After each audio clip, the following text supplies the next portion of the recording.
श्रीराम विजय ग्रंथ अध्याय 34.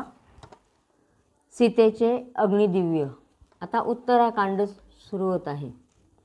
वक्रतुंड महाकाय सूर्यकोटी समप्रभ निर्विघ्नं कुरु मे देव सर्वकार्येषु सर्वदा. गणनाथ गणपती रविशुक्र बृहस्पती. श्रीराम विजय ग्रंथ प्राकृतवाणी प्रवर्तते. श्रोता वक्ता सावधाना भवन्तु. श्री गणेशाय नमः. श्री सीतारामचंद्राभ्याय नमः.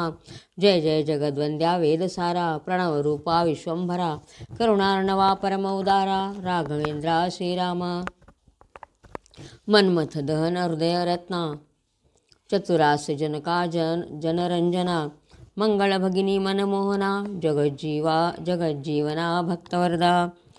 शिवाला प्रिय असणारा किंवा ब्रह्मदेवाचा पिता, लोकांना आनंद देणारा असा तू आणि सीतेचे मन मोहन करणारा असा रामचंद्र त्याचं स्तुती करतायत. लागता प्रलय रूप आघात शरीर प्रारब्धे येती अनर्थ तेथे खेदन मानी चित्त. सीता वल्लभ करी ऐसे बोध वैसो हृदयी अनुदिन. जे काय करतो ते सगळं आपण रामाच्याच कृपेने होतं असं म्हणतो. आपले शरीर भोग असतात ते कशाने राम ठेवेल तसं राहायचं, त्याच्यामध्ये खेद मानायचा नाही म्हणे. तर आता लेखक म्हणताय बोध वैसो हृदयी अनुदिन शांती क्षमा दया उन्मनी या विलसोत मानस सदनी ऐसे करी श्रीरामा. म्हणजे आपल्या मनामध्ये काय पाहिजे? बोध आला पाहिजे आणि शांती दया क्षमा शांती हे सगळं आपल्यामध्ये आलं पाहिजे म्हणे. विविध आकृती चराचर रचना तुझी स्वरूपे भासोत नयना. व मन देखो निविटये मना विषयी वासना नसो तैसी. सगळ्या चराचरामध्ये तूच दिसायला पाहिजे म्हणे. जसं आपल्याला वाईट अशा गोष्टी बघून मनाला उभं घेतो त्याप्रमाणे आपल्यामध्ये विषय वासना नको म्हणे. श्रवण कीर्तन आदी नवविधा भक्ती सत्समागमन घडो अहोरात्री. तुझी लीला चरित्र ऐकता सीतापती चित्तवृत्ती आनंदो. तर कसं पाहिजे म्हणे? तुझं नाम सदा आमच्या मुखामध्ये राहू दे, तुझं चरित्र ऐकू दे आणि ज्या नवविधा भक्ती आहेत त्या आमच्यामध्ये जागृत होऊ दे म्हणे. माझे मन आणि बुद्धी पाही वाकी नुपुरे होत पायी. प्रेम पितांबर सर्वदाही जगनी विलसो तुझी या.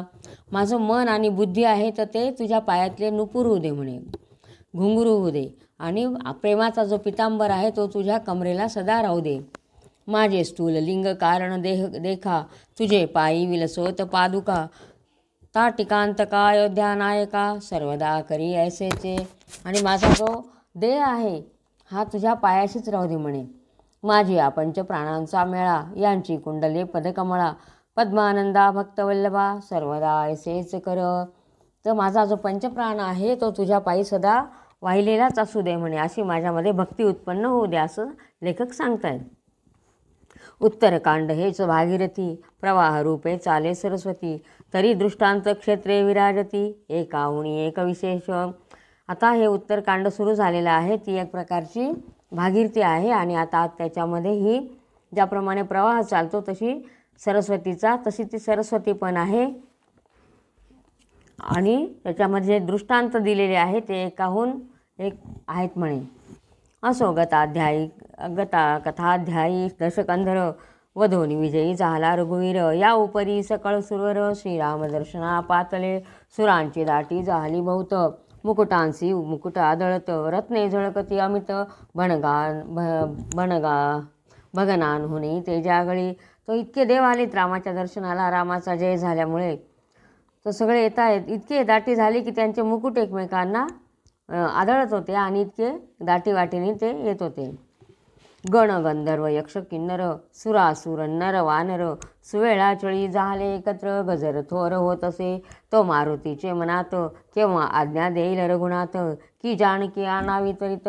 रावणांतक वदेल तेव्हा क्षणाक्षणा वायुकुमर. विलोकी वा राघव वदन चंद्र तो मारुतीसी अयोध्या विहार. आज्ञा पिता झाला. आणि मारुती तिथेच उभा होता त्या देवांच्या समूहामध्ये. तर घडी घडी रामाच्या ह्याच्याकडे बघत होता चेहऱ्याकडे की राम मला केव्हा आज्ञा देईल की सीतेला घेऊन येवं असं. मग रामाने त्यांच्याकडे बघितलं मारुतीकडे आणि आज्ञा केलेली आहे. म्हणे प्राण सखया हनुमंता सत्वर जाऊन गुण भरिता जानकी सौभाग्य सरिता भेटवी आता मज लागी बिभीषणाशी सांगून सीतेसी घालीजे मंगल स्नान वस्त्रे अलंकार देऊन सुखासना रूढ आणि जे ऐसे ऐकता हनुमंत निराळ पंथे चालिला चरित जैसे ताणे वत्स काननात जाय शोधित धेनुसी. आणि मग रामाने सांगितलं आहे मारुतीला की जा म्हणे सीतेला घेऊन ये मला भेटायला आणि बिभीषणाला सांगून तिला मंगल स्नान घाला वस्त्र अलंकार देऊन आणि पालखीमध्ये बसवून तिला घेऊन या म्हणे.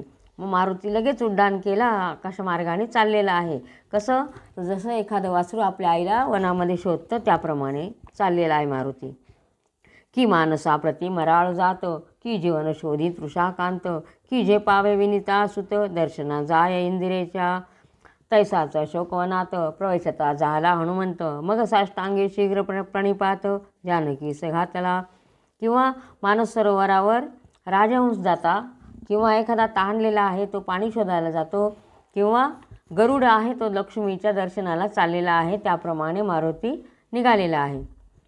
ताने बाळ चुकून गेले ते जननी ते अकस्मात भेटले की हरपले रत्न सापडले तैसे वाटले जानकी ते. आणि मग तो तिथं अशोकवनात गेलेला आहे आणि त्याने जानकीला नमस्कार घातलेला आहे. आणि ज्याप्रमाणे एखादं बाळ चुकलेलं आपल्या आईला अचानक भेटतं त्याप्रमाणे हिला जानकीला सुद्धा वाटलेलं आहे. की प्राण जाता निशेष वदन घाली जे सुधारस तैसी देखता मारुतीच सीता परम संतोषली कर जोडोनी हनुमंत सीते पुढे उभा राहत म्हणे सुखी आहे अयोध्यानाथ सेनेत सहित सुवेळे. आणि मग मारुती हात जोडून उभा आहे तिच्या पुढे आणि सांगतोय की सुवेळेला राम आनंदात आहे म्हणे. कंटकदश कंठवधून जास्ती स्थापिला कंटकदश कंठवधून राज्यी स्थापिला बिभीषण बंदीचे देव सुटून भेटो आले रघुत्तमा. ऐसे सांगता हनुमंत जगन्माता काय बोलत बारे वचन तुझे गोड बहुत अमृताहून आगळे. आणि त्यांनी सांगितलेलं आहे मारुतीने की सुवेळेला राम आनंदात आहे आणि रावणाचा वध करून राज्याभिषेक केलेला आहे म्हणे. कोणाला? तर बिभीषणाला. हे सांगितल्यावर तिला खूप आनंद वाटलेला आहे. प्राण सखया तू यथार्थ मज कारणे श्रमलासी बहुत तुझे उपकार अमित अयोध्यानाथ जाणे तसे षण्मास मी कंठिले अद्भुत आता भेटवी रघुनाथ. ऐसे ऐकता हनुमंत बिभीषण सदनी प्रवेशला. आणि म्हणे तू माझ्यासाठी खूप कष्ट केले खूप त्रास झाला म्हणे माझ्यामुळे तर आता मला घेऊन चल म्हणे रामाच्या दर्शनाला. 6 महिने मी इथं होती म्हणे सांग. आणि मग तो निघालेला आहे मारुती बिभीषणाच्या महालामध्ये. सांगे सकळ वर्तमान सीतेसी करवून मंगल स्नान वस्त्रे भूषणे देऊन चाल देऊन सुवेळे ऐकोनी आनंदे बिभीषण मारुतीसी करी धरुण प्रवेशला अशोकवन सीता दर्शन घ्यावयाला. आणि मग त्याने बिभीषणाला सांगितलं आणि मग बिभीषण पण आलेला आहे सीतेच्या दर्शन घ्यायला. चिरंजीव दोघेजण रघुपतीचे प्रिय प्राण जानकी जवळ येऊन बिभीषण लोटांगण घातले जगन्माता बोले वचन जो वरी शशी चंड किरण तो वरी चिरंजीव होऊन राज्य करी लंकेचे. आणि मग बिभीषणाने नमस्कार केल्यावर सांगितलेलं आहे ते दोघं चिरंजीव होते मारुती आणि बिभीषण. मग ती सांगते जोपर्यंत चंद्र सूर्य आहे तोपर्यंत तू लंकेचं राज्य कर म्हणे. बिभीषण जोडून कर उभा राहे सीतेसमोर जैसा अपर्णे जवळी कुमार की परशुधर रेणुकेपासी. बिभीषण म्हणे जगन्माते प्रणवरूपिणी जग सद्गुण सरिते अनादि सिद्धे अपरामिते आदि माये इंदिरे. जसा पार्वतीजवळ कार्तिकेय उभा आहे किंवा परशुराम रेणुकेपासी परशुराम उभा आहे त्याप्रमाणे सीतेजवळ हा उभा होता मारुती. तू आदि पुरुष सीतेजवळ बिभीषण उभा आहे.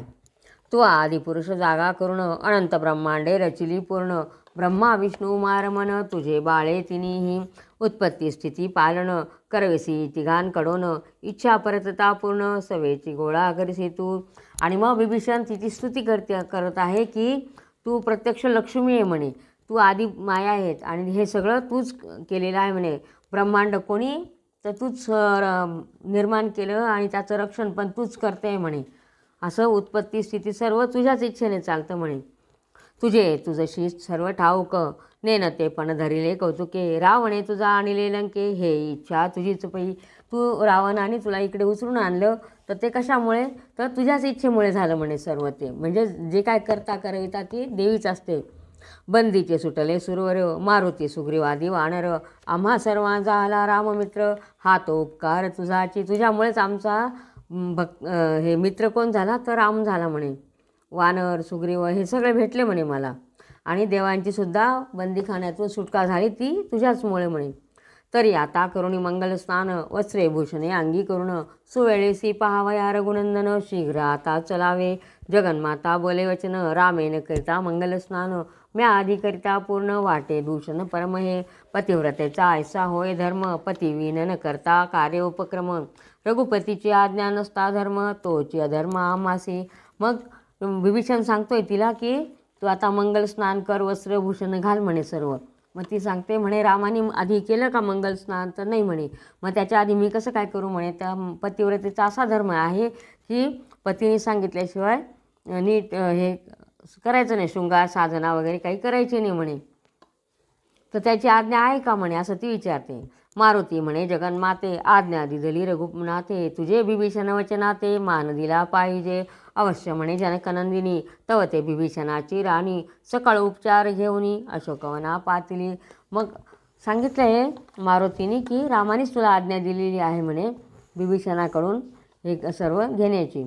मग ती म्हटले ठीक आहे. आणि मग त्या मंगल स्नान करायला ती तयार झालेली आहे. सरमातृ जटा दोघी जणी, सीतेच्या प्राण सांगा तिनी, दोघींनी जानकीची वेणी, उकलिली ते युक्ती ते धवा, हनुमंत आणि बिभीषण बैसले एकीकडे जाऊन, सरमेने जानकीचे पूजन आरंभिले स्वस्ते. मग हनुमंत आणि बिभीषण दुसरीकडे असे लांब जाऊन बसलेले आहेत. आणि नंतर त्या सरमा आणि ती त्रिजटा त्या दोघींनी, तिच्या ज्या मैत्रिणी होत्या त्या, तर त्यांनी, सरमा म्हणजे बिभीषणाची पत्नी आणि त्रिजटा म्हणजे ती एक राक्षसीन होती, ती तर सीतेची मैत्रीणच होती ती. तर मग ती आता वेणी उकलतायत नाव घालायला तिला, सीतेला आंघोळ घालायला. उत्तम पट्टकुल आणून सीतेसी दिधली पडदानी, मणिमय चौरंग घालुनी पाय धुतले सरमेने. मग तिची आता आंघोळ घालतायत, पूजा करतायत त्या दोघीजणी. चौरंगावर बसवलेलं आहे आणि पायबी धुतायत. सुगंध तेल ते वेळी त्रिजटा सीतेचे मस्तकी घाली, आशीर्वाद वचने बोलली स्नेहे आदरे करोणी, अनंत कल्याण कल्पपर्यंत दोघे नांदा आनंदभरित, मृगमदाचे उठणे लावित सरमा आपण स्वस्ते. आणि मग सीता त्यांना आशीर्वाद देते आहे की कल्पांपर्यंत तुमचं कल्याण होईल म्हणे, कल्पपर्यंत आनंदात राहाल म्हणे तुम्ही. आणि नंतर मग त्या कस्तुरीचं सुगंधित उठणं लावतायत तिला. मळी काढता म्हणे माये, कृश जाहलीस जनकतनये, असो उष्णोद कलवला आहे, स्नानाला गेली आणले. मग तिचा हातपाय चोळताना त्या म्हणतायत की ती बारीक झाली म्हणे तू. आणि मग तिला गरम पाणी घालून आंघोळ घालतायत. त्रिजटा उदक घाली सवेग, सरमा घासी सीतेचे अंग, विभीषणे अलंकार सुरंग, अमोलिक पाठवले. मग तिला घासून असे नवबिव घातलेले त्यांनी छान. आणि मग तिला अलंकार दिलेले आहेत, वस्त्र दिलेले आहेत. प्रळय विजय होऊन तेजागळी, चीर नेसली जनकबाळी, दिव्य अलंकार लेली जे त्रिभुवनी दुर्लभ. मग असं सुंदर असं वस्त्र नेसलेली आहे आणि कस्तुरीचा सुगंध वगैरे दिला आहे, अलंकार घातलेले आहेत आणि झाली आहे तिथे. सूर्यमंडळ तुल्य सुरेख, कर्णी ओपदेती ताटक, सर्व अलंकारांची अधिक, कांती फाके दशदिशा. आणि सूर्यासारखे तेजस्वी असे कानातले असे दिले तिला आणि इतके झळझळीत असे प्रकाश पडणारे अलंकार दिले सुवर्णाचे. कुंकुम मळवट लाविला भाळी, मध्ये सुवास कस्तुरी रेखिली, दिव्य सुगंध ते काळी, सर्वांगी चर्ची त्रिजटा, दिव्य फळांनी ते काळी, जानकीची ओटी भरली, सरमा म्हणे मुखी घाली, जननी एक फळ आता. मग ते अमृत फळ सुस्वाद, सुंदर आणि बहुसुगंध, विभीषण मारुतीस प्रसाद, जानकीने दिधला. आणि मग तिला सर्व तिचा शृंगार झाल्यावर तिची फळांनी ओटी भरलेली आहे त्या दोघींनी. आणि मग ते फळं आहेत ते गोड आहेत, ते म्हणे तिला तू खा. मग तिने ते फळं होते ते मारुतीला आणि बिभीषणाला पण दिले आणि यांना पण दिले. दोघींना.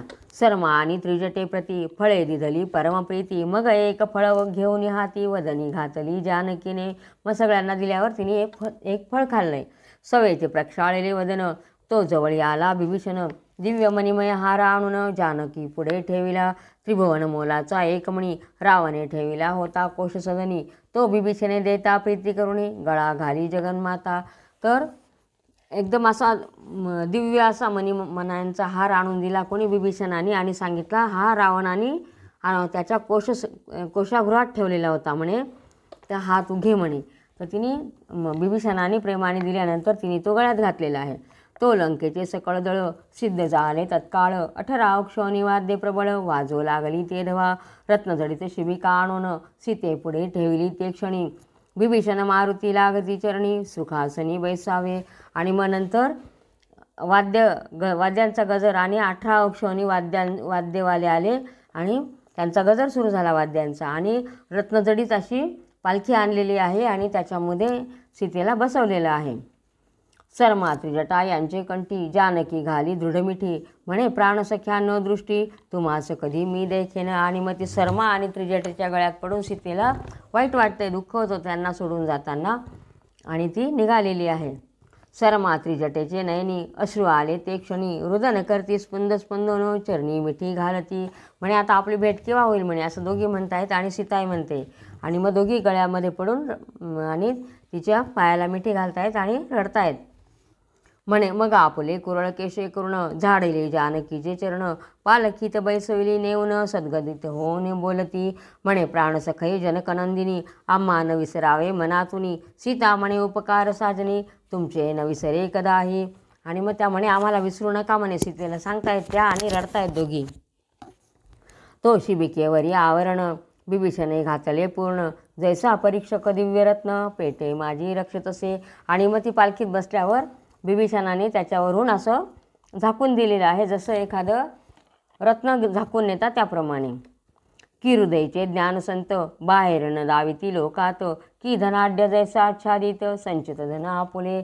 एखादा हुशार आहे, विचारवंत आहे तो, पण तो बाहेर आपलं ज्ञान प्रगट करत नाही. किंवा एखादा धनाढ्य आहे, श्रीमंत, आपलं ध्यान कसं झाकून झाकून ठेवतो त्याप्रमाणे सीतेला झाकून ते पालखीमध्ये बसून घेऊन चालेत. अतिउल्हासे वायुसुत सव्यभागी जवळी चालत, वामभागी लंकानाथ बिभीषण जात त्वरेने. आणि दोघा बाजूला मारुती आणि एका बाजूला बिभीषण असे चाललेले होते. वहन वाहक बहुत वेगे चालिले सुवेळेचे मार्गे, बिभीषण हनुमंत दोघे हात लाविती वहनासी. सेना चालिली अद्भुत पुढे वेत्र पाणी वेगे धावत, वाद्यांचा गजर होत दाटी बहुत झाली.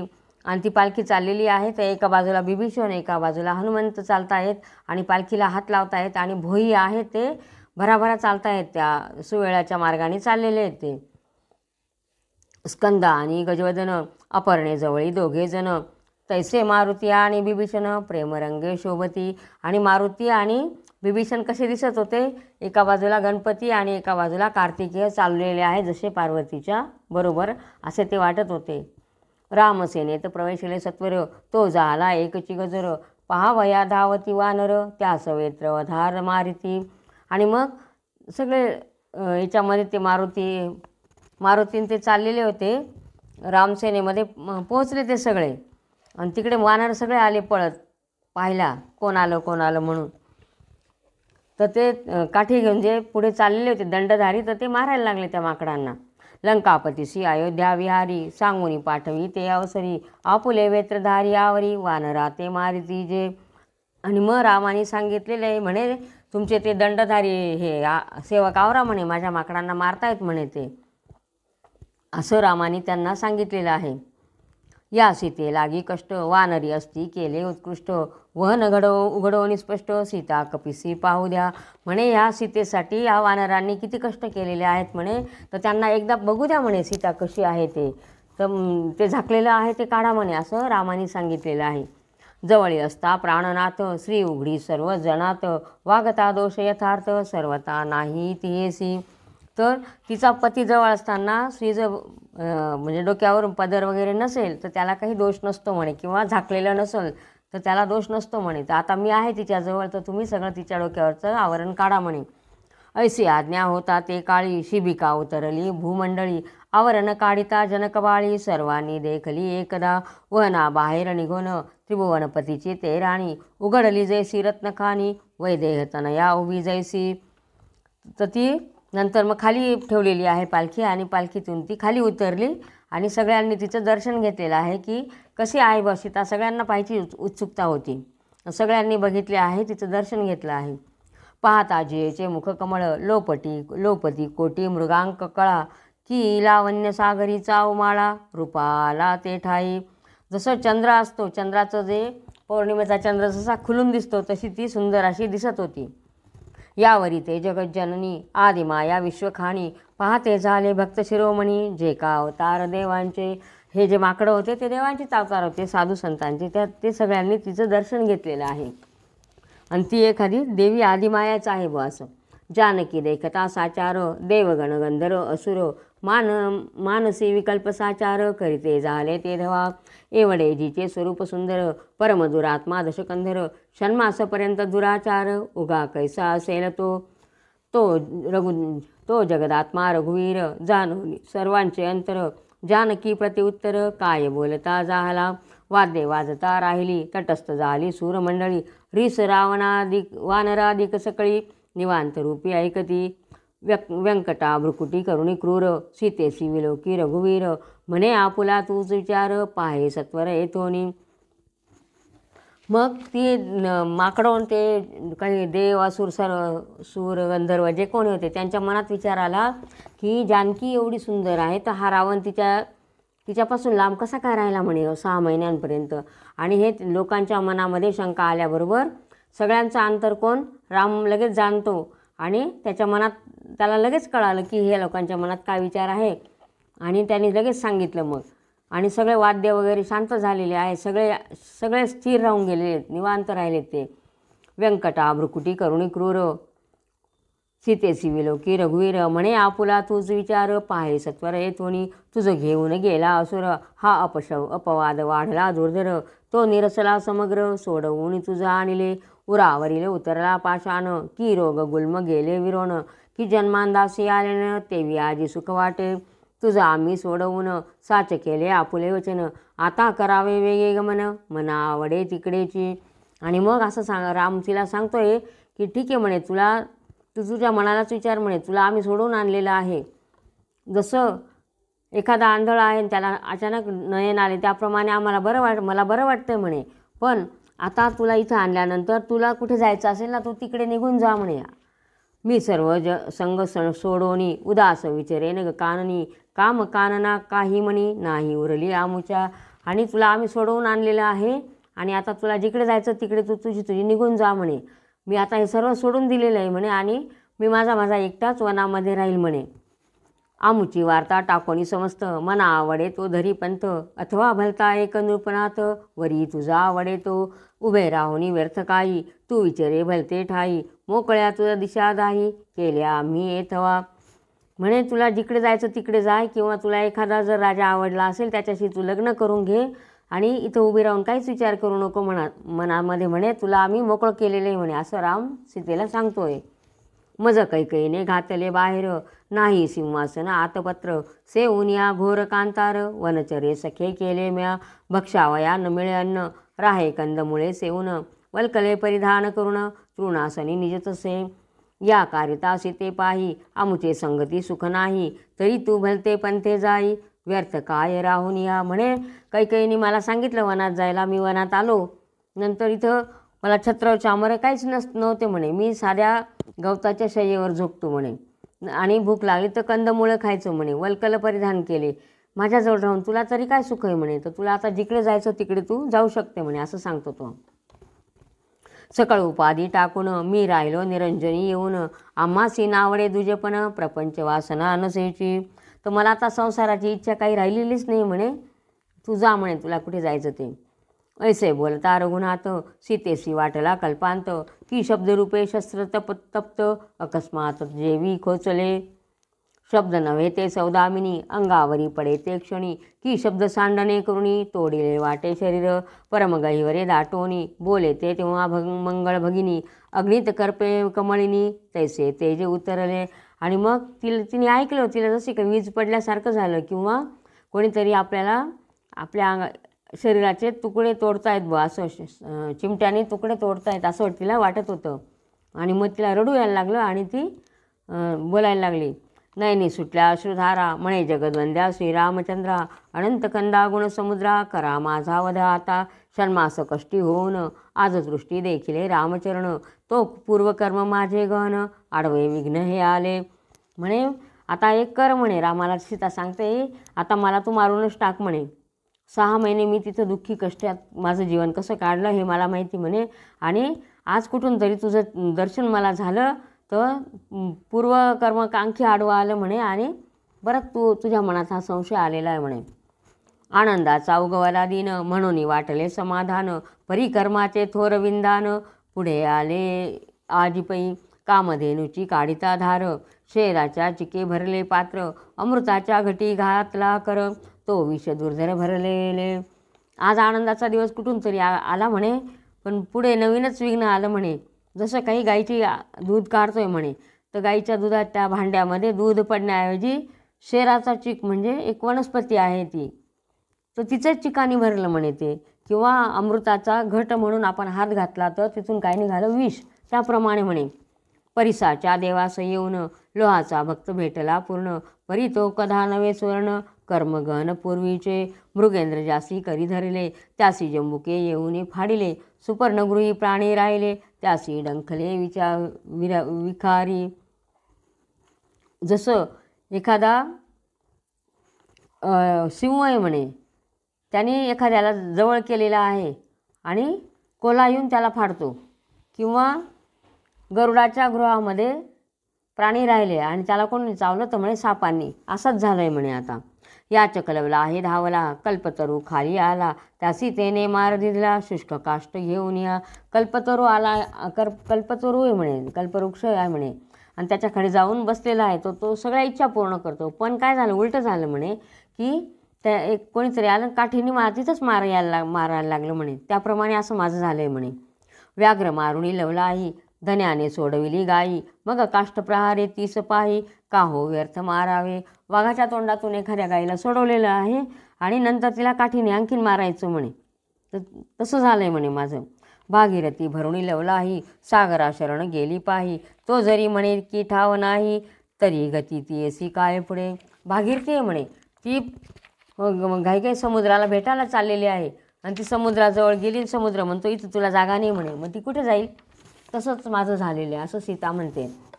जळचरा ठावणे नीर, पुढे त्यांचा काय विचार, पक्षी आणवरी कोपे अंबर, तरी त्याही कोठे जावे पा.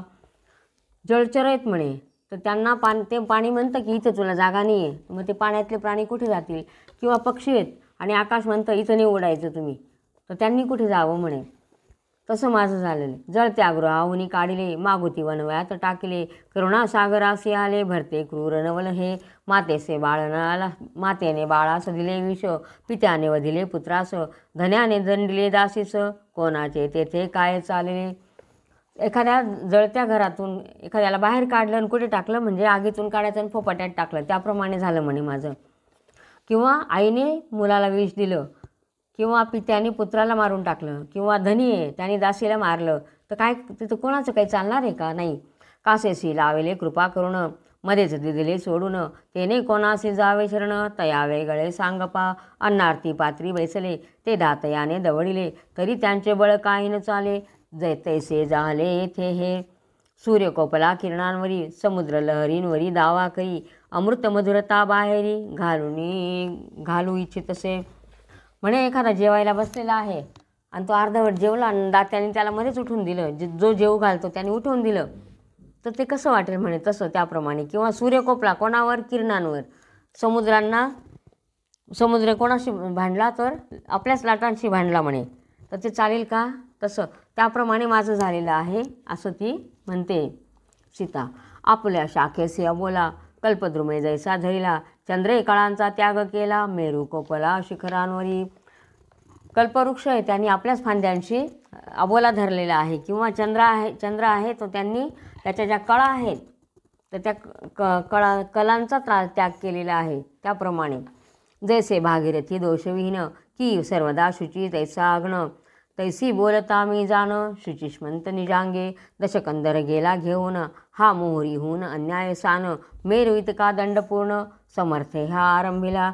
म्हणे भागीरथी सदा हेच असते म्हणे, शुद्धच असते म्हणे, तसेच मी सुद्धा आहे म्हणे. मला फक्त एकच अपराध झालेला आहे. काय अन्याय कोणता झाला म्हणे माझ्यावर, तर रावणाने मला इथून उचलून नेलं म्हणे, आणि माझा अन्याय केवढा आहे तर मोहरीपेक्षा सुद्धा लहान आहे म्हणे.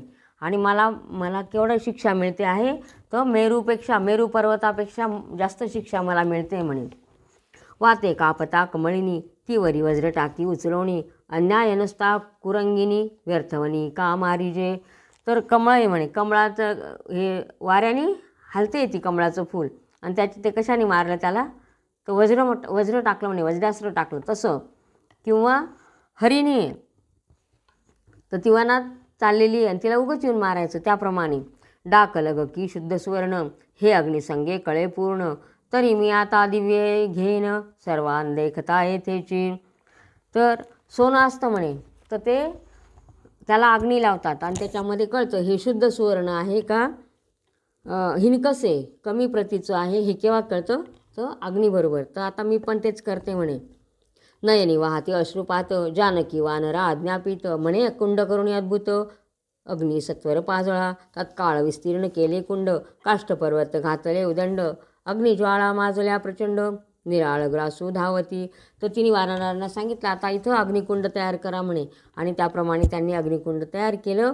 आणि मग ज्वाळा पेटवल्या, लाकडं घातले त्याच्यामध्ये, आणि ज्वाळा चालल्या आहेत, मोठ्या निघायला लागल्या ज्वाळा. जगन्माता बोले वचन जरी मी शुद्ध असेन तरीच येईन परतोन, पहावया चरण स्वामीचे जरी मी दोषी असेन पूर्ण, तरी भस्म करील हा अग्न, ऐसे तेव्हा बोलणं सरसावली जगन्माता. तर ती म्हणते मी जर शुद्ध असेल म्हणे तर मी जिवंत परत येईल म्हणे, नाही तर मग मी जर हे पापी असेल किंवा माझ्याकडं दोष घडला असेल काही तर हा अग्नी मला जाळून टाकेल म्हणे, माझं भस्म होऊन जाईल म्हणे. सुरासुर वानर वृक्ष मुनिवर अवघे झाले चिंतातूर, म्हणती हा अनर्थ थोर सुखा माझी ओढवला, असोरण माजले देखोनी वीर निर्भय अंतकरणी, तैसी अग्नसमोर विदेहनंदिनी निर्भय मनी सर्वदा. आणि मग तिने लगे आता अग्नीमध्ये हे टाकायचं. सगळे घाबरलेत, वानर ऋषी मुनी जे कोणी बघत होते सगळे घाबरलेत ते. आणि आता ती अग्नीमध्ये प्रवेश करते सीता. कुंडासी करून प्रदक्षिणा दृष्टीभरी पाहिले रघुनंदना, कंठींचा सुमनहार काढून जाना, अग्निवरी टाकीला जय सत्य म्हणून, त्रिवार गरजे ती जगज्जैन जननी, अग्निकुंडी तयक्षणी उडी घातली अकस्मात. आणि रामाकडे पाहिलं आणि गळ्यामध्ये फुलांचा हार होता तो काढून आधी अग्नीमध्ये टाकून दिला, आणि मग स्वतःला टाकून घेतले अग्नीमध्ये, उडी घातली तिने.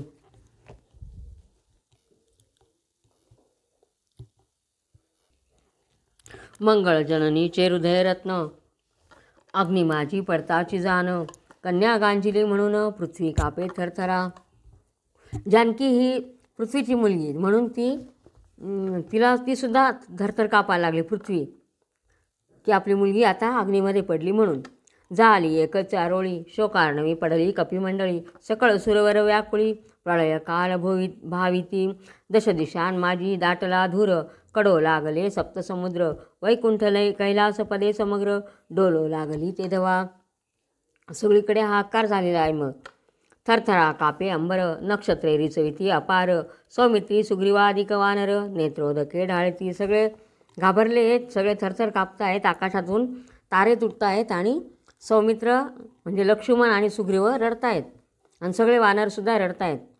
म्हणती अग्निमुखी होऊन पुढती, पुन्हा कैशी देखो सीता सती, बोलती सर्व कर्मगती, परम दुर्धर वाटतसे एक घटिकापर्यंत, अग्नी माझी जानकी गुप्त, तो मस्तकी पुष्पे घवघवीत अकस्मात निघाली. आणि एक घटकाभर ती अग्नीमध्ये गुप्त झाली सीता. सगळे बघता आहेत तर ती मस्तकावर टवटवीत असे पुष्प घेऊन निघालेली आहे ती अग्नीमधून. पहिल्या रूपाहुनी आगळे शतगुणी रूप झाले, प्रभेने भूमंडळ भरले, आश्चर्य झाले ते वेळे. आणि मग निराळीच कांती अशी तिची प्रभा फाकायला लागली, इतकी ती उलट चांगली दिसायला लागली. अजून मागे अरण्यकांडी कथा रेखेत झाली गुप्त सीता, ते स्वरूप प्रकटले आता मीश दिव्याचे करोनिया. सीता स्वरूप झाला होता अग्न, तेने राक्षस न जाळून, आपुल्या स्वरूपे येऊन दिव्य मीशे मिळाला. मग ती मागे जेव्हा ती अग्नीमध्ये गुप्त झालेली होती तशीच आता जशी काही ती अग्नीतून निघालेली आहे. अरण्यकांडामध्ये ती अग्नीमध्येच गुप्त झालेली होती ना, त्याप्रमाणे. सीतारामाची चिच्छक्ती ती गेलीच नाही लंकेप्रती, हे खूण साधू संत जाणती, ते का वेदांती सज्ञान. आणि मग ती फक्त तिची छाया होती म्हणे, जी लंकेला गेली ती तिची छाया होती, आणि आता अग्नीतून जी निघाली ती खरी सीता आहे. असो जानकी देखता साचार, झाला एकची जय जयकार, अष्टदश पद्मे वानर नमस्कार घालिती, मग पुष्पांचे संभार, सीतेवरी टाकीती सुरवर, म्हणती सीता सती पवित्र सर्व नमस्कार घालती. सगळे आता तिच्यावर फुलांचा वर्षाव करतायत. सौमित्र सुग्रीव विभीषण, जानकीस घालती लोटांगण, हनुमंत नमुन चरण, आनंदे पूर्ण नाचतसे. असो श्रीरामाकडे सीता सती, चालिली तेव्हा हंसगती, मग उठवणी रघुपती, उभा ठाकला ते वेळे. आणि मग ती सीतारामाकडे चाललेली आहे हळूहळू.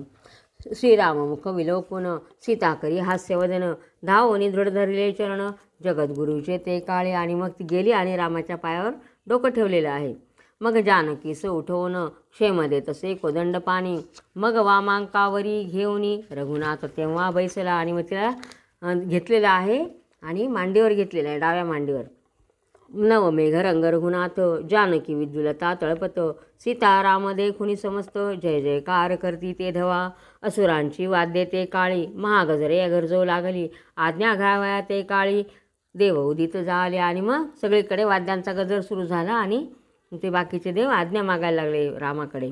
सदाशिव म्हणे रघुत्तमा, पुराण पुरुषा पूर्ण ब्रह्मा, आनंद कंदा निज सुखधामा, पूर्ण कामा सर्वेशा, रवी कुळभूषणा जलज नेत्रा, जनक जामाता नीलगात्रा, सच्चिदानंदा सुहास्त्यवक्त्रा, धन्य लीला दाविली. आणि मग शंकर म्हणतोय की धन्य आहे म्हणे, तुझ्या लीला धन्य आहेत, आणि तू सर्वांचं हे करतोय म्हणे, मनातल्या इच्छा सगळ्या चराचर जीवांच्या सगळ्या मनातल्या इच्छा पूर्ण करतो, सगळ्यांच्या चित्ताला चालना देणारा असा तू म्हणे. आणि हे केलेले म्हणे तू आता लीला दाखवली आहे म्हणे. युगानुयुगे धरुणी अवतार, अनंत ब्रह्मांड पाळका, राक्षस मर्दुनी सकळिका, निज भक्तांसी तारिले, युगानी युगे धरले अवतार, मर्दिले पापी दुष्ट असुर, परी ये अवतारीची चरित्र, अगाध दाविले श्रीरामा. तर शंकरजी म्हणतायत प्रत्येक जन्मामध्ये तू वेगवेगळे अवतार घेऊन असुरांचा वध केलेला आहे म्हणे, वेगळ्या वेगळ्या याच्यात वेगवेगळे केलेले म्हणे, पण ह्या जन्मामध्ये तू आणखीनच वेगळं केलेलं आहे म्हणे, की वेगळंच चरित्र दाखवलं म्हणे तुझं. माझी ये म्हणीचे अर्थभूत, केव्हा मी देखेन रघुनाथ, तुझे नाम सकळ शांत, हळाहळ झाले. म्हणून माझ्या मनाची इच्छा होती की तुझं दर्शन मी केव्हा घेईल म्हणे, की माझं जे हलाहलाचं होतं विष होतं म्हणे, त्याच्याने ते तुझ्या नावाने शांत झालं आहे म्हणे.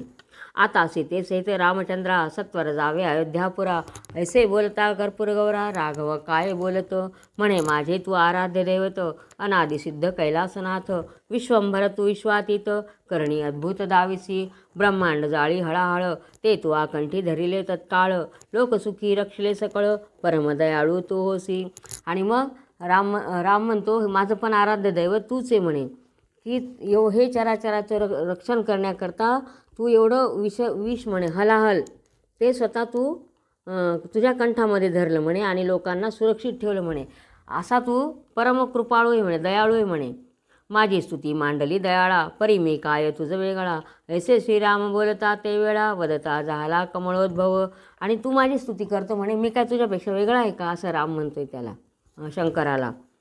नंतर क्षीराब्दीवासिया, मग ब्रह्मदेव म्हणायला लागले म्हणे, क्षीराब्दीवासिया नारायणा, मधुकैट भारे भवभंजना, अनंत वेशा अनंतवदना, अनंत नयना अनंता, परमात्म्या तू माझा तात, नाभी कमळ जन्मलो यथार्थ, सृष्टी रचले हे अद्भुत, तुझे आज्ञे करुणिया. मग ब्रह्मदेव म्हणता आहे त्याला की मधुकैटभाचा वध करणारा तूच आहे, क्षीराब्दीमध्ये राहणारा नारायण तूच आहे म्हणे, आणि अनंत वेश घेतलेला असा आधी अनंत जो काय आहे तो तूच म्हणे आणि तुझ्याच बिंबीतून माझा जन्म झालेला आहे म्हणे. आणि तू जेव्हा मला आज्ञा केली की सृष्टी उत्पन्न कर आणि ही सर्व सृष्टी जी उत्पन्न झाली ती तुझ्यामुळे तुझ्याच आज्ञेने झालेली आहे म्हणे. सृष्टी माझी माजले असुर रावण कुंभकर्ण आदी क्रूर मग तू धरिला अवतार अयोध्या माझी ये आरूपे पितृ आज्ञेचे करुणिमिष वन आलासी परमपुरुष सीतेचे निमित्ते राक्षसांशी वधुनी भक्त रक्षिले. आणि रावण कुंभकर्ण जे काय क्रूर असे राक्षस होते त्यांचा वध करण्याकरता पित्याच्या आज्ञाचं पालन करून आणि सीतेचं निमित्त करून तू सगळ्या राक्षसांना मारलेलं आहे म्हणे आणि अवतार घेतलेला आहे आणि सर्वांना मारलेलं आहे म्हणे तू राक्षसांना. राघव म्हणे कमळासना विश्वजनका वेद पाळना सकळ ललाट पट्टलेखना जानसी खुणा सर्वही तू तुम्हा आमासी वेगळेपण मुळापासून नाही पूर्ण परस्पर ठाऊकी गुण तरी बाहेर स्तुती किमर्थ. तर मग तो राम त्याला पण म्हणतं की म्हणे तू सर्वांचं जे भाग्य त्यांच्या कपाळावर कोण लिहितं तर तूच लिहितो म्हणे आणि तुझं आणि माझं काही वेगळं रूप आहे का म्हणे. हे सगळं तुलाही माहिती आहे आणि मलाही माहिती म्हणे. मग आपण दोघं का वेगळे आहेत का म्हणे. तर नाही म्हणे. मग तू बाहेर एक आणि आतमध्ये तुला माहिती आहे मग बाहेर स्तुती कशाला करतो म्हणे माझी. असं राम ब्रह्मदेवाला सांगतायत. पौर्णिमेसे उचंबळे समुद्र तैसा बोलता झाला देवेंद्र हे अयोध्यानाथा जगदुद्धार ब्रह्मानंदा परात्परा. मग आता इंद्र बोलायला लागला देवेंद्र. आम्हासी उपकार केले बहुत ते वेदांसही नवे गणित बंधच्छेदक तूर गुणात अपरिमित गुण तुझे तरी माझे मनी एकार्थ ते तू पूर्ण करता रघुनाथ काही आज्ञा मदत त्वरित केली पाहिजे हे काळे. तर मग इंद्र म्हणतोय त्याला की तू आमच्यावर खूप मोठे उपकार केलेले आहेत म्हणे. आमचा आणि सगळ्यांचे भाऊबंध संसारातले बंध आहेत ते तूच तोडतो म्हणे आणि आम्हालासुद्धा तू मुक्त केलेला आहे. तर आता मला काहीतरी तू काम सांग म्हणे. मी दासानुदास अनन्य मज काही सांगावे कारण तुझी आज्ञा मस्तकी वंदिन मुकुटमणी जयापरी. तर काहीतरी आज्ञा कर मी तुझी अगदी एखादा डोक्यावर मणी असतो त्याप्रमाणे तुझी आज्ञा मानेल म्हणे मी. ऐसा बोलता देवेंद्र परमसुखावला रामचंद्र म्हणे सहस्राक्षा तू चतुर समय उपकार केलासी रणी पाठविला दिव्यरथ तो आम्हासी उपकार बहुत आम्ही जय पावलो अद्भुत त्याच रथी बैसोनिया. आणि म्हणे तू इतका हे म्हणे चतुर आहे की वेळेलाच तू आम्हाला मदत केली म्हणे की तू रथ पाठवल्या त्यांनी जो रथ पाठवलेला होता तर तो रथ तू पाठवल्यामुळे आम्हाला युद्ध करायला सोपं गेलं म्हणे आणि त्याच रथावर बसून मला जय मिळालेला आहे असं रामचंद्र इंद्राला सांगतायत. इंद्र म्हणे श्रीरामा भक्त काम कल्पद्रुमा तुझ्या प्रसादे मंगलधामा आम्ही स्वपदी सुखी असो. मग इंद्र म्हणतो की तुझ्याच याच्यामुळे आम्ही आमच्या ठिकाणी आनंदात आहेत म्हणे. रथ पाठविला समयासी म्हणून उपकार मानसी चकोरांनी काय चंद्रासी तृप्त करावे कवण्या गुणे चातके तृप्त केला जलधर चक्रवाकांनी दिवाकर समुद्राची तृप्ती थिल्लर कोण्या गुणे करिले पै. तर म्हणे तू असं कसं म्हणतो म्हणे. इंद्र म्हणतोय रामाला तू असं कसं म्हणतो रथ पाठवला म्हणून.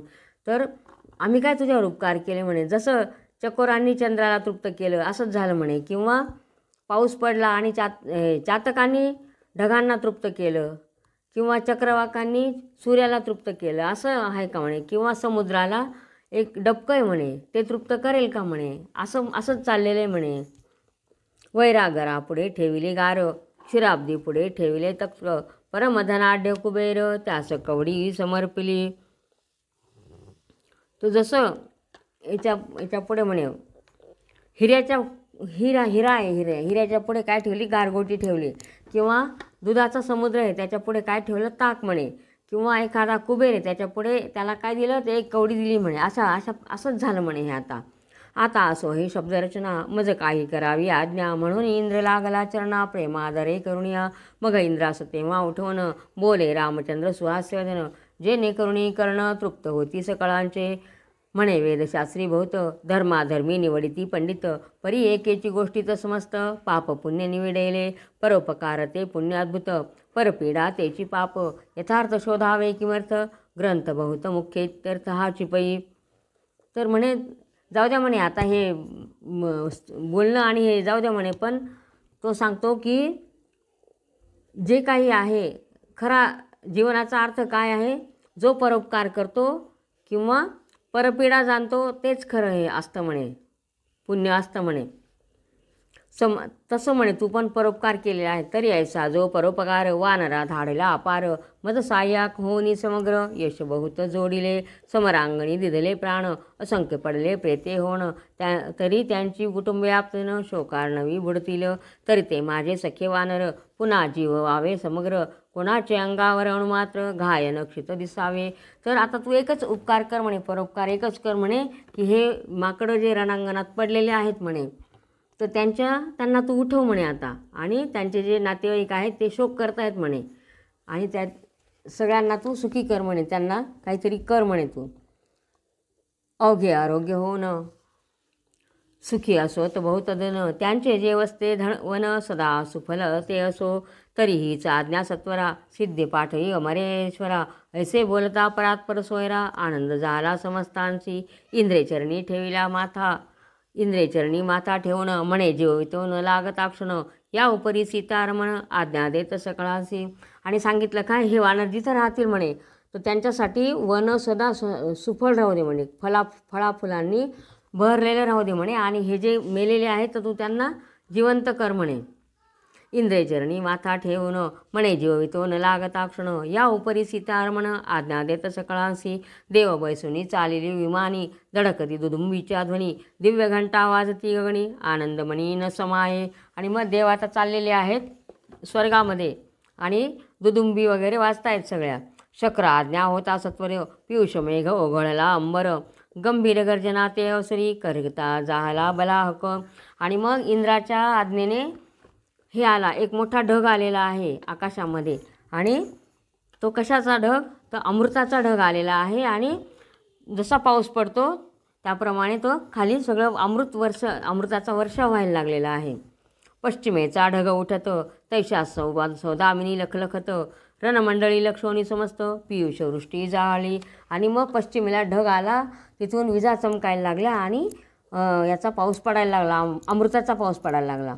एक घटिकापर्यंत अपार वर्षले अमृत, वानर उठविले समस्त, निद्रिस्त जागे होत जैसे. आणि ते जे वानर मेलेले होते ते सगळे उठून बसायला लागले, जसे काही सगळे झोपलेलेच होते त्याप्रमाणे सगळे त्यांच्या अंगावरच्या खुणा रण वगैरे होते शस्त्रास्त्रांचे, ते पण सगळे मुडून गेलेले आहेत, गायब झालेले आहेत, आणि ते एकदम जसे झोपेतून जागे झाले त्याप्रमाणे उठलेले आहेत. श्रीरामापुढे जाऊन समस्त घालीती लोटांगण, पर्जन्य गेला उघडवणं सहस्र नेत्रांचे आज्ञेने. आणि मग सगळा पाऊस वगैरे गेला, ते सगळे वानर उठून आलेले आहे. आता आक्षेप घेती श्रोते चतुर, वानर आणि रजनीचर, एके ठाई पडले समग्र, तरी असुर कान उठती. मग म्हणे श्रोते असं विचार करतील की पाऊस जर पडला मग वानर जिवंत झाले, मग राक्षस पण होते ना तिथं पडलेले, मग ते का नाही झाले, तर त्याचे उत्तर वक्ता म्हणे नाटक रामायण, तेथे ही कथा आहे संपूर्ण, स्वये बोलिला अंजनी नंदन, ते अप्रमाण कोण म्हणे, ते समस्त पाहुणी साचार, प्रत्युत्तर देत श्रीधर, तरी शंकरे भूतावळी समग्र, आधीच होत्या पाठविला. तर ज्यांनी हा ग्रंथ लिहिला श्रीधर तर ते सांगता आहेत, तर शंकराने भूतावळ्या आधीच पाठवून दिले होते. भूत कशासाठी, तर हे राक्षसांचे प्रेत खाण्यासाठी.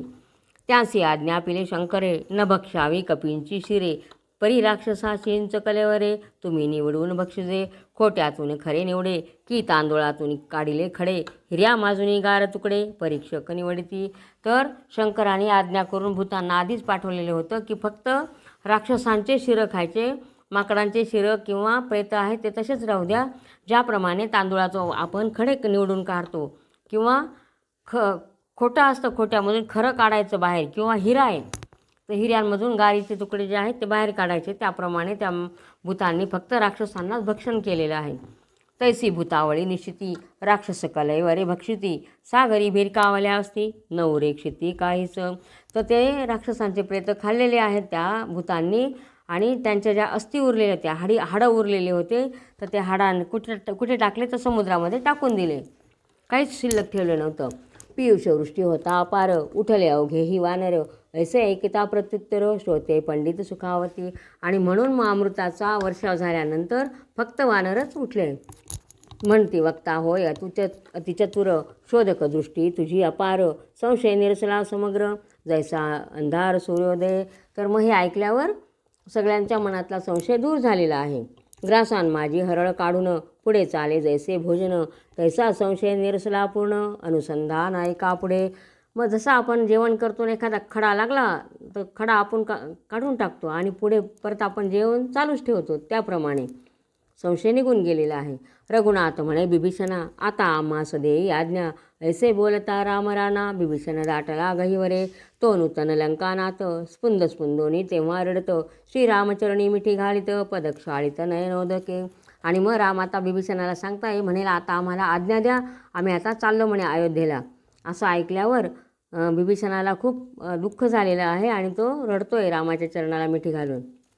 म्हणे लंका राज्य मज देऊन श्रीरामा तू जातोसी टाकून अनंत राज्य ओवाळून चरणावरुणी टाकावी तुझ्या भजनावरून मोक्ष सांडावा ओवाळून तेथे लंकेचे राज्य तृण मज काय हे करावे. तर म्हणे तू रामाला म्हणतोय तू तुझ्यावरून अशा अनेक लंका जरी ओवाळून टाकल्या तरी ते कमीच आहेत, किंवा मोक्षसुद्धा कमी वाटेल म्हणे तुझ्यावरून. आणि हे लंकेचे राज्य तर काय म्हणे, तूच मला सोडून जातोय, तुझे चरणच मला मोक्षाची गती देतील म्हणे, आणि तेच तू आता सोडायला सांगतोय म्हणे मला. तुझ्या भजनावरून मोक्ष सांडावा ओवाळून तेथे लंकेचे राज्य तृण मज काय हे करावे. मी अयोध्येसी येईन सांगा ते सेवा करून राहीन तेथे ऐसे बोलता रघुनाथे हृदय धरले बिभीषणा. आणि मग मी पण येतो तुझ्याबरोबर अयोध्येला आणि तुझी सेवा करतो म्हणे मी. मग राम त्याला सांगतोय, प्राण सखया तुझे हृदयी मी वसतो सर्वदाही परी तू अयोध्येसे येई समागमे बोळवित अयोध्येचा सोहळा पाहून तू आणि मित्रनंदन मग तेथून परता दोघे जण आपापल्या राज्यासी. ठीक आहे म्हणे, तुला अयोध्येला यायचं ना, तू आता मला बोळवण्यापुरता ये, मला पोहोचवण्यापुरता ये म्हणे, आणि ये म्हणे आणि अयोध्या बघ कशी आहे काय ते, आणि नंतर तुम्ही तिथे राहून तू आणि सुग्रीव आपापल्या राज्यामध्ये परत या म्हणे आणि राज्यकारभार करा म्हणे सुखाने. परमसंतोषे बिभीषण आणविले पुष्पक विमान अत्यंत विशाळ गुणगहन आज्ञा पाळित प्रभूंची चंद्राहुनी प्रभा अत्यंत मुख्य सिंहासन विराजित दिव्य नवरत्नी मंडित झालरी शोभत मुक्तांची. आणि मग बिभीषणाने एक दिव्य असं पुष्पक विमान आणलेलं आहे आणि एकदम असं चंद्राच्या प्रभेहून त्याचं प्रभा फाकलेली आहे त्या याची विमानाची, आणि त्याच्यामध्ये मुख्य सिंहासनावर राम बसलेला आहे. पृथ्वी साठवे संपूर्ण ऐसे क्षणे होय ते विस्तीर्ण इच्छा होताची संकीर्ण धाकुटे होय तेव्हाची. तर ते विमान असं होतं, आपल्याला वाटलं की अख्खी पृथ्वी त्याच्यात मायला पाहिजे, एवढं मोठंही होत होतं, आणि मनात आलं की छोटं पाहिजे तर लहान पण होत होतं म्हणे ते, असं ते विमान होतं. ऐसे विमान ते काळी सेविके आणले रामाजवळी तर्जनी लावून या भाळी रघुत्तमे वंदिले. आणि मग ते विमान आणल्यानंतर रामाने डोक्याला हात लावून त्याला नमस्कार केलेला आहे. सीतेचे अंगुली धरून दिव्य हिऱ्यांचे सोपान त्याची मार्गे रघुनंदन वरी चढला ते काळी. आणि मग सीतेचा हात धरून त्याच्या रत्नजडीत अशा पायऱ्या होत्या त्या विमानाच्या, त्याच्यावरून राम आणि सीता वरती चढलेले आहेत. सीते समवेत रघुनाथ मुख्य सिंहासनी बैसत अष्टदश पद्मे समस्त वानरवरी चढिले. तर 18 पद्म वानर होते ते पण त्या बसलेले आहेत त्या याच्यामध्ये विमानामध्ये, पुष्पक विमानात. 56 कोटी गोलांगुल 72 कोटी रीस सकळ विभीषणाचे असंख्य दळ वरी आरूढले ते धवा. मग ते गोल तोंडाचे माकडं, नंतर 72 कोटी अस्वल सगळे बसलेत, विभीषणाचे पण काही सेवक. अष्टादश औक्षोहिणी लागली वाद्यांची ध्वनी अष्टजुत्पत्ती अष्टकोणी राघवापाशी उभे राहिले. मग सगळे तिथं उभे राहिले रावणाजवळ. मृगांकवर्ण चामरे घेऊन अंगद आणि लक्ष्मण वरी वारिती दोघे जण समसमान चोहीकडे. तर चंद्रासारख्या शुभ्र असे चामर ते हातात घेऊन अंगद आणि लक्ष्मण वारा घालतायत, ते चामर झाळतायत. असो आता रघुनाथ लक्ष्मण या अयोध्येचा पंथ राजाधिराज समर्थ जाता झाला ते काळी. रामविजय रत्नखाणी उत्तरकांड हे मुकुटपणी पुढे श्रवण करावे सज्जनी ब्रह्मानंदे करुणिया. आणि मग हे आता चाललेले आहेत, ते निघालेत अयोध्येकडे जायला, आणि आता हे उत्तरकांड सुरू झालेलं आहे. ब्रह्मानंद यतीश्वर पूर्ण ज्ञानाचा समुद्र त्याच्या चरणाब्दी श्रीधर भ्रमर अभंग रुंजी घालितसे स्वस्ति श्रीराम विजय ग्रंथ सुंदर संमत वाल्मिकी नाटकाधार सदा परिसोत पंडित चतुर चतुश्री शतमाध्याय गौडः श्रीरामचंद्रार्पणमस्तु। श्रीराम जय राम जय जय राम, श्रीराम जय राम जय जय राम।